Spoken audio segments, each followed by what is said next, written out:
Have you ever wondered why comics used to look like this, with panel after panel filled with words, and now they look like this, where artists use a series of images and dialogue to create a sense of motion? Well, this 8-page comic from 1955 is the key to that evolution. So why did the artist who created it quit comics entirely just a few years after it was published and spend the rest of his life as a high school teacher? Well, I wanted to find out. And as I researched this story, what I found was more interesting and more tragic than I could have expected. So stick around as we break down what makes this comic so special. The first thing you need to know about Bernard Krigstein is that he did not want to draw comics. Bernard Krigstein was an artist with a capital A. He went to art school and his aspiration was to be a painter. But painting wasn't paying the bills, so he took up illustration and comic work to make ends meet.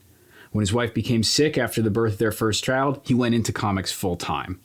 Krigstein is embarrassed to be working in comics. They may have paid better than illustration or painting, but it was not a respectable field in the 1940s. He even refuses to sign the work he's doing, or signs it B.B. Krigg after his old army nickname, Ballbuster. At this point, he's working in a variety of genres for a variety of publishers, including DC and Atlas, which would later become Marvel Comics. His boss at Atlas is a guy named Stan Lee. Just to give you an idea of what Krigstein's personality is like, I want to read this quote of what he had to say about Stan Lee. I was delighted to learn that Lee had attained the status of an authority in the comics field. 20 years of unrelenting effort to suppress the artistic, encourage miserable taste, flood the field with degraded imitations and polluted non-stories, treating artists and writers like cattle, and failure on his part to make an independent success as a cartoonist have certainly qualified him for this respected position. But around this time, something starts to change in Krigstein. He discovers artists like Joe Simon, Jack Kirby, Mort Meskin, guys who are taking comics art and elevating it to the level of fine art. And Krigstein realizes he can do this too. He becomes enamored with the idea of transforming comics from a disreputable medium to something that could maybe be shown in a gallery that deserved serious critical attention. At this time, he starts signing his art, using the stylized B. Krigstein signature that he'd previously reserved only for his fine art paintings. And then his old rotary phone rings and he gets the call that will change his life, a call from EC Comics. EC Comics was founded by notable comics editor Max Gaines, and their big books were things like Picture Stories from the Bible and Picture Stories from American History. But if you know EC, that's probably not why you know them, because old Max dies in a boating accident and his 25-year-old son William takes over the business. Little Bill does what any of us would do, which is cancel all the Bible crap and start publishing the sickest, the most twisted comics that have ever hit the stands. Comics with titles like Tales from the Crypt, The Haunt of Fear, The Vault of Horror. They also publish Mad Magazine, which I don't get, but the guy with the big head kind of terrifies me, so it fits.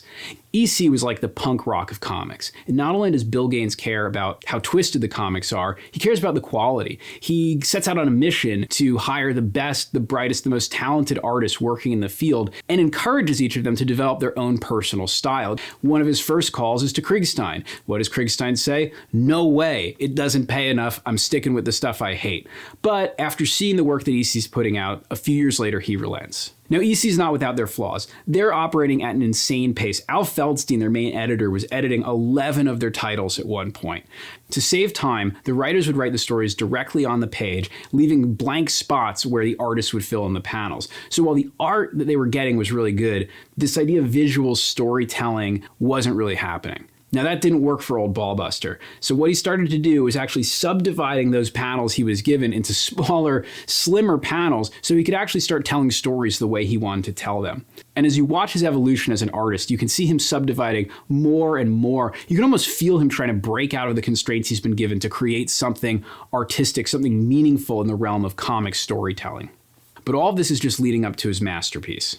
Now, if the title Master Race didn't give it away, this is a story that deals directly with the Holocaust. That was not a common subject in media in 1953. In fact, the groundbreaking documentary Night and Fog would not be released until 1956.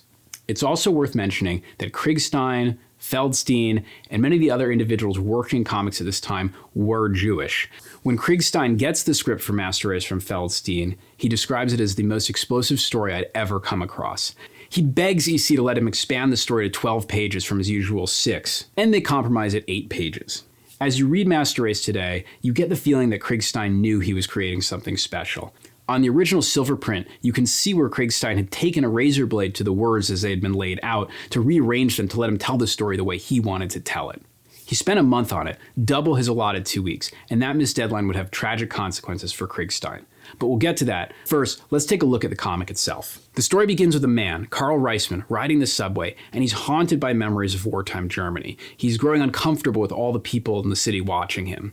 Then a man in black gets on the subway who conjures up very specific memories of Hitler and the atrocities committed in the 30s. So far, the story is presented in your standard EC layout, but as we see these memories, the art goes more and more grotesque, and it's this really unflinching portrayal of medical experiments and mass graves. Again, topics not very common in comics at the time. And then we're back on the subway, and now the man in black turns. He recognizes Karl, and it's in this moment that the first subdivided panel appears.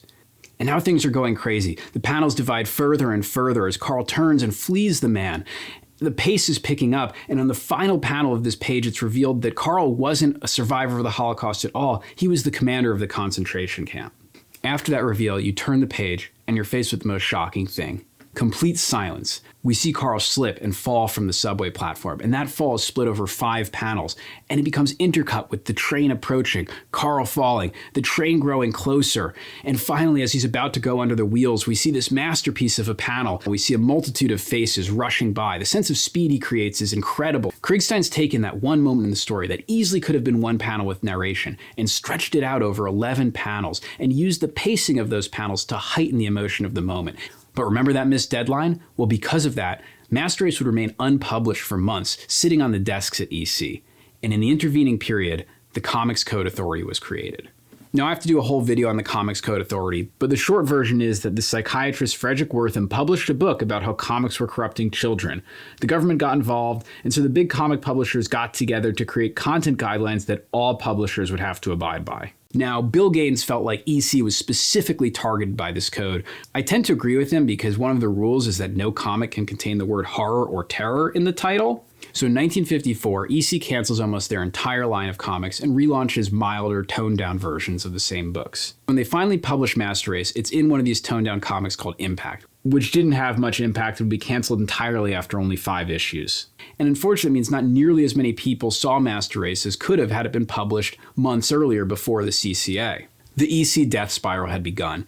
They cancel all their books besides Mad, and their artists go their separate ways. Krigstein is back to freelancing again, working for a variety of publishers, but page rates have dropped across the industry as the popularity of comics declined after the CCA debacle.